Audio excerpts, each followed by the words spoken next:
The Xiphorian Explorer was not just any spaceship. It was a marvel of engineering, built for deep space exploration, capable of surviving the harshest conditions. But no technology was perfect. The ship had been navigating an uncharted nebula, its crew of elite Xiphorian scientists confident in their calculations, until the unexpected happened. A violent surge of energy erupted from the nebula, an anomaly no one had predicted. The ship's stabilizers failed, alarms blared through the corridors, and panic spread among the crew as the vessel spiraled out of control. Flames erupted from overloaded circuits, and the once sterile white walls of the ship were now scorched with black smoke. The captain's voice echoed through the comms, ordering emergency evacuations, but even he knew the truth. This ship was not going to survive. Through the thick windows of the command bridge, the view was terrifying.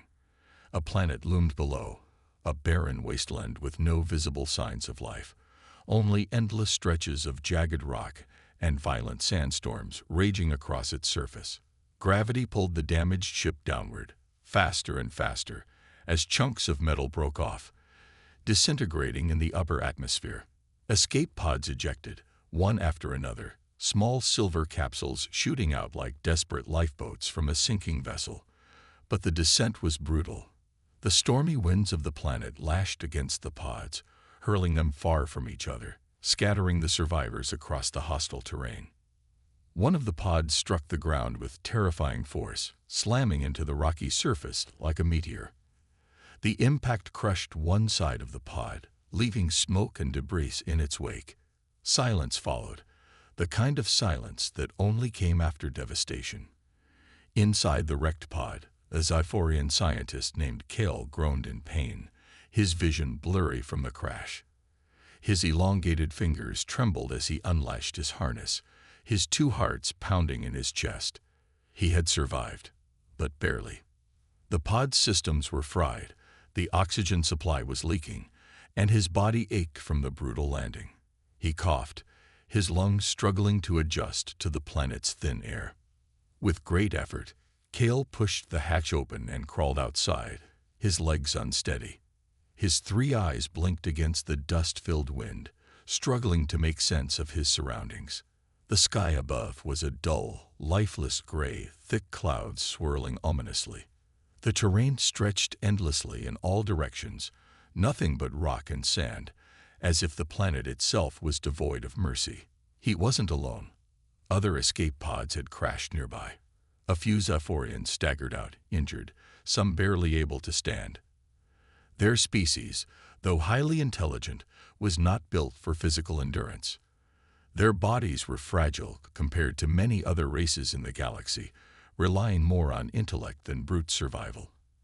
And now, in this merciless land, their intellect meant nothing. Cal's gaze fell upon the largest wreck in the distance, the remains of the Xiphorian Explorer. The main hull had crashed miles away, a burning heap of twisted metal, sending thick plumes of black smoke into the air. No one could have survived that. No one. He turned to his fellow survivors, their expressions filled with despair. Their species had never faced such a disaster before, and none of them were trained for survival. Their only hope was to stay alive long enough for a rescue ship to find them, if the distress signal had even managed to transmit before the ship went down. Just as Cal was about to speak, movement caught his eye near the wreckage. His breath hitched in his throat. Something was stirring within the flames, emerging from the wreck like a ghost from the ashes. His mind struggled to process what he was seeing. A figure walking through the wreckage, its silhouette outlined against the burning remains of the ship. It was covered in soot and dust, its movements slow but deliberate. And then, as it stepped closer, Cal's three eyes widened in shock. It was a human. The Xiphorians were well aware of humanity. They had studied them, debated their place in the galactic order, and even dismissed them as a primitive species, too reckless and emotional to be of any real significance. But now, as Cal watched this lone human, this impossibility, rise from the wreckage, he felt something strange. Fear. Humans were not supposed to be this resilient. No Xiphorian, no matter how advanced, could have survived such a crash. The forces alone should have shattered every bone in his body, torn him apart. And yet, there he was, standing. The human took another step, his breathing heavy but controlled. His suit was torn, revealing deep gashes on his arms. Blood smeared across his face. Any other species would be on the ground, writhing in pain, but not him. He moved with determination, his sharp eyes scanning the area, already assessing the situation. His posture, his expression, it was as if he wasn't just surviving. He was planning. The Xiphorians watched in stunned silence as the human reached them. He didn't collapse, didn't ask for help. Instead, he wiped the blood from his brow and spoke, his voice calm but firm. "Who's injured?" Kale opened his mouth, but no words came out. The other Xiphorians exchanged glances, their fear mixing with confusion. Was this how humans were? Was this why they had such a reputation for surviving impossible odds? They had always dismissed the stories of human resilience as exaggerations.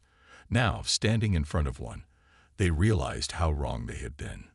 The human glanced at their scattered supplies, their weak bodies struggling against the planet's harsh conditions. He exhaled and shook his head. "We need to move," he said. "This place isn't safe." Kale finally found his voice. How are you still alive?" The human smirked, as if the question itself was amusing. "Had worse." And with that, he turned toward the wreckage, already searching for materials to build shelter. The Xiphorians, still in shock, slowly followed. For the first time since the crash, a strange feeling settled over them. Hope. They had thought no one could survive this catastrophe. But they had never met a human before. The storm had not relented since the crash. The wind howled like a hungry beast, carrying sharp grains of sand that bit into exposed skin. The wreckage of the Xiphorian explorer lay scattered across the barren wasteland, twisted metal barely visible through the thick, swirling dust. The survivors had huddled together in what little cover they could find, their thin, fragile bodies shivering under the harsh conditions. Their species was built for intelligence, not endurance. Xiphorians had never experienced such suffering, never faced a situation where survival depended on physical strength rather than intellect. They had always considered themselves superior in mind and reasoning, but now, stranded on this merciless planet, their intelligence could not protect them from hunger, exhaustion, and the cold truth that they were not meant for such a world. And yet, as they sat in their growing despair, there was one among them who did not shiver, did not cower beneath the storm. The human. The Xiphorians had thought him a dead man when they first saw him walking out of the wreckage. His suit torn, his body battered, blood smeared across his face. The crash should have killed him. It should have killed any living thing that wasn't made of reinforced steel. The Xiphorians, even in their most advanced medical research, had never encountered a species that could survive such devastation. And yet there he was, moving, breathing, standing. The way he carried himself, strong, focused, unshaken, sent an unsettling realization through the group. This human was not just surviving. He was enduring. Kale, the most senior scientist among the Xiphorians, watched him with growing unease. Humans had always been an anomaly in the galactic records. They were neither the strongest nor the smartest species in the known universe. They lacked the natural armor of the Xelvians, the advanced regenerative abilities of the Threx, the telepathic minds of the Ulari. On paper, humans were unremarkable. And yet, time and time again, they had done the impossible. They had fought wars against stronger foes and won. They had ventured into the most hostile regions of space and survived. Now, as Cal watched this lone human, wounded but unwavering, he understood why. The human moved through the wreckage with purpose, his keen eyes scanning for anything useful. While the Xiphorians struggled with the weight of their injuries, the human had already secured supplies. He had torn apart damaged equipment to create makeshift tools, salvaged emergency rations, and even found a way to start a fire using debris. Kale and the others had been too weak, too lost in their own misery to do anything, yet the human acted as if this was just another challenge to overcome. At first, the Zyphorians hesitated to approach him. Their species had always kept their distance from humans, preferring to observe from afar rather than engage directly. But desperation forced them to reconsider. Slowly, they inched closer, drawn by the warmth of the fire the human had built. The human glanced at them, his expression unreadable. Then, without a word, he tossed them a metal container. Kale caught it, his hands trembling from the cold. Inside were ration bars, human food, basic but enough to sustain them. The Zyphorians exchanged uneasy glances before finally eating. The taste was strange, unfamiliar, but in that moment, it didn't matter. It was nourishment. It was survival. Kale finally found the courage to speak. How do you do this?" he asked, his voice barely audible over the wind. The human poked at the fire with a broken metal rod, his gaze distant. "Do what?" "Survive," Kale said. "After everything. The crash, the injuries, the conditions, how are you still standing?" The human let out a breath, almost amused. "Because I have to." Kale frowned, not understanding. "But how?" The human looked up, his eyes sharp despite the exhaustion on his face. "You Zyphorians think survival is about being the smartest, having the best technology. You believe strength comes from what you can build, what you can control." He gestured at the wreckage around them. "But the universe doesn't care about that. The universe takes, it destroys, it throws you into hell without warning. And when that happens, survival isn't about strength. It's about refusing to give up." Kale listened, his three eyes fixed on the human. There was something terrifying in his words, something raw and untamed. The Zyphorians had always believed they understood the nature of life, that intelligence and knowledge were the ultimate tools for survival. But now, watching this human, a man who should be dead, yet stood before them like an unbreakable force, Kale realized they had been wrong. The storm raged on, the cold winds howling across the wasteland. But for the first time since the crash, the Zyphorians felt a strange sense of security. Not because they had hope of rescue, not because they had technology on their side, but because, against all odds, they were not alone. They had an impossible survivor among them. And that changed everything. The planet had no name, only a designation. XR57. It was supposed to be uninhabited, a barren wasteland of rock and storms, yet full of valuable minerals. A perfect site for extraction. The mission was simple: land, set up operations, and begin mining. But no one had expected the planet itself to fight back. When the human ship crashed, the Zyphorian observers assumed they would find nothing but wreckage. No species could survive such a catastrophic impact, not when the ship had been torn apart by the violent atmosphere before even reaching the ground. The Zyphorians had no reason to believe that any of the crew had made it out alive. Yet, as their drones scanned the wreckage, they detected movement. One life sign. A single human had survived the crash. That alone was an impossibility. But what was even more shocking was what happened next. The planet was not a passive wasteland. It was alive, not in the way a lush jungle world might be, but in a manner far more hostile. The ground itself shifted unnaturally, cracking open to swallow wreckage whole. Razor-sharp storms formed without warning, cutting through metal like paper. The air was thick with an unseen energy that interfered with signals, rendering all communication useless. XR57 did not want intruders. It wanted them gone. And yet, the human refused to die. The Zyphorians watched in stunned silence as the lone figure crawled from the wreckage, his suit torn, blood seeping from countless wounds. Any other species would have succumbed to their injuries, but the human staggered forward, his breath ragged but determined.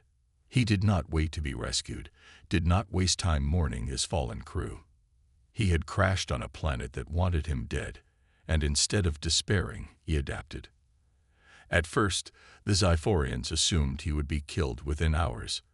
The storm was coming, a towering wall of dust and lightning racing across the horizon. The human had nowhere to run, no shelter. It should have been his end. But then, against all logic, he moved toward the storm instead of away from it. The Xiphorians watched through their high-powered lenses, baffled. The human was gathering pieces of the wreckage, strapping them to himself, creating makeshift armor from the very debris that should have been his grave. He reinforced his torn suit with scavenged plating, covered his face with a cracked visor, and braced himself. When the storm hit, the Xiphorians expected to see him ripped apart. Instead, he endured. He crouched low, anchoring himself with metal rods he had jammed into the ground. The wind howled, the sand and lightning striking his body again and again. But he did not fall. Hours passed, the storm raged, and still he remained standing. When it finally cleared, the human was still alive. The Xiphorians, a species built on intellect and reason, could not comprehend what they had just witnessed. The planet itself was a death trap, and yet, against all odds, the human was not just surviving. He was learning. Over the next few days, the Xiphorians continued to observe in disbelief. The human did not rest. He did not wait for rescue. Instead, he adapted with a relentless determination they had never seen before. He learned the patterns of the storms, found shelter in the crevices of the unstable terrain, and even devised a way to collect moisture from the toxic air. He fashioned weapons from scraps, tools from broken components, and armor from the remains of his ship. The planet fought against him at every turn, but the human refused to break. He climbed unstable cliffs, crossed shifting sands that swallowed anything that remained still for too long, and avoided sinkholes that opened without warning. Where others would have perished, he endured. The Xiphorians could not look away. What was it about humans that made them so unstoppable? They were not the strongest species, nor the most intelligent. They lacked natural weapons, biological defenses, even the ability to survive extreme environments without technology. And yet, this single human was standing against an entire planet and winning. Kale, the lead Xiphorian observer, turned to his team. "We need to reconsider our understanding of human resilience." One of the younger scientists, his tendrils twitching with uncertainty, hesitated. But how? No known species should be able to endure what we've witnessed. Cal's gaze returned to the screen, where the human was now preparing for the next challenge. Perhaps survival is not just about intelligence or strength. Perhaps it is about will. At that moment, the human turned his head slightly, as if sensing that he was being watched. His expression was unreadable, but his eyes, they held something terrifying. A defiance that could not be measured, could not be explained. It was not arrogance, nor desperation. It was something far more dangerous.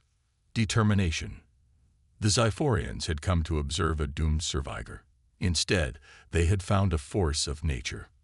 And for the first time, they felt something unfamiliar. Fear. The distress signal had been weak, barely a flicker among the endless noise of space. But it had been enough.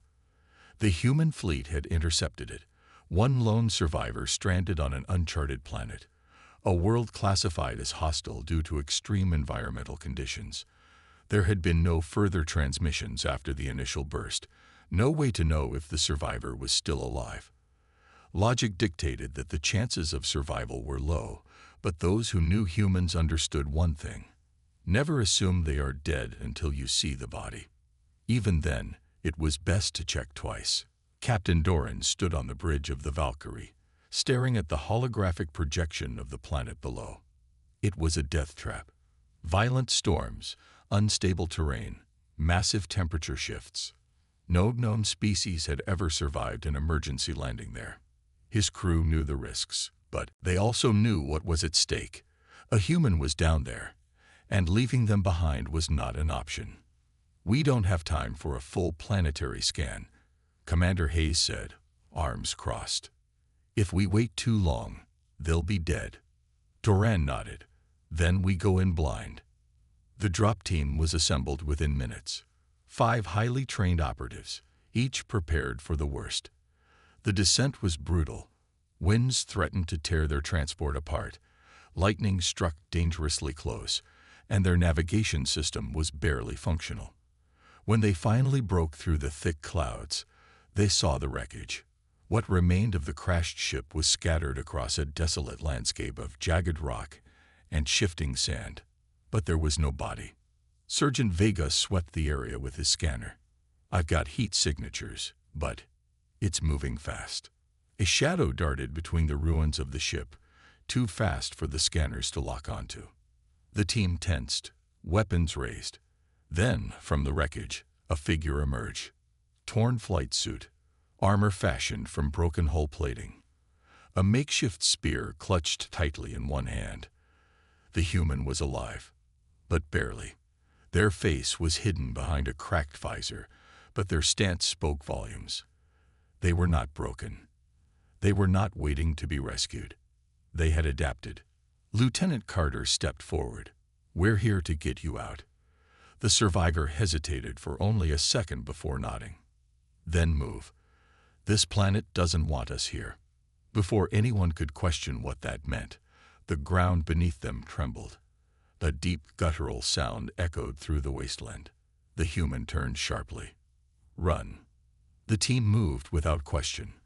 The survivor led them, navigating the shifting terrain with an ease that only came from experience. They had been surviving here alone, learning the land, understanding its dangers. And now it was all collapsing. A storm was forming on the horizon, rising faster than any natural weather system should. The winds howled, carrying something with them. Creatures, born from the very dust and rock. Massive forms shifting in and out of the storm like ghosts. "We have to get to high ground," the survivor shouted over the wind. "It can't follow us there." No one questioned how they knew that. The only thing that mattered was getting out alive. The ascent was brutal, the storm tearing at their gear, the terrain fighting them every step of the way. But the human pushed forward, relentless, refusing to fall. And so the team followed. They reached a plateau just as the storm surged below them, the creatures writhing in frustration, unable to climb. The rescue team had come expecting a fragile survivor in need of saving. Instead, they had found a warrior who had already won the battle against the planet itself. The Valkyrie's signal crackled through their comms. "Extraction incoming. Hold position." The human exhaled, the first real sign of relief. Not for themselves, but because they had ensured no one else would suffer what they had endured. As the dropship descended, Captain Doran's voice came through. "Welcome back." The survivor glanced at the planet one last time. It never had me. And with that, they left the graveyard behind. The Zorvith High Command had always considered humans as nothing more than an inconvenience, persistent, troublesome, but ultimately insignificant in the grand scheme of the galaxy. Their worlds were small, their numbers limited, and their technology was nowhere near the level of the greater empires. Yet they'd fought, and they won battles they had no right to win. Commander Relm had studied them, observed their tactics, and dismissed their victories as mere luck. That was before he was forced to rely on one. The war between the Zorvith and the Dominion had been raging for years, an endless struggle for control over key systems. Relm's fleet had been tasked with securing an outpost near the border, a mission that should have been routine, but they hadn't accounted for the Dominion's ambush. Within moments, the Zorvith fleet was torn apart, their warships crippled, their escape routes cut off. Relm's vessel had been among the first to be struck, sending him hurtling toward the surface of a barren moon in a failing escape pod. He had thought it was the end. But then the human had found him. Relm had regained consciousness to the sound of an unfamiliar voice. "You're lucky I saw your pod come down. The Dominion doesn't take prisoners." The human stood over him, clad in a worn-out survival suit, his face partially hidden behind a visor. He introduced himself as Lieutenant David Carter of the Terran Expeditionary Corps. a scout stranded on this moon for weeks after his own ship had been destroyed. A single soldier left behind, surviving against impossible odds. Relm had expected hostility. He had expected to be abandoned. Instead, Carter had helped him to his feet and offered him water. "I don't like the Zorvath much," the human admitted, "but I hate the Dominion more." And so an unlikely alliance was formed. The days that followed were unlike anything Relm had ever experienced. The moon was a wasteland of jagged cliffs and endless dust storms, its nights freezing and its days brutal. The Dominion patrols combed the surface, hunting for survivors. Every hour was a fight for survival. And yet, the human navigated it all with ease. He knew where to hide, how to find shelter, how to move unseen. Relm was forced to adapt. His status, his rank, none of it mattered anymore. Here, he was not a commander. He was just another survivor, relying on a species he had once considered weak. And as much as he hated to admit it, Carter was more than just competent. He was relentless. There was a moment that changed everything. A Dominion patrol had found their shelter. They had nowhere to run. The enemy moved in, weapons ready. Relm had thought it was over, but Carter had other plans. The human moved like a predator, using the terrain to his advantage. He struck with precision, taking down enemies before they could react. He was outnumbered, outgunned, but he fought as if he didn't know what fear was. By the time the last Dominion soldier fell, Relm could only stare. "That's impossible," he muttered. Carter wiped the sweat from his forehead. Not impossible, just human. For the first time, Relm understood. Humans were not strong because of their weapons or their numbers. They were strong because they refused to accept defeat, because they adapted, endured, and kept fighting when any other species would have surrendered. When the rescue finally came, when the Zorvath fleet arrived and the Dominion forces retreated, Relm had already made his decision. He would never look at humanity the same way again.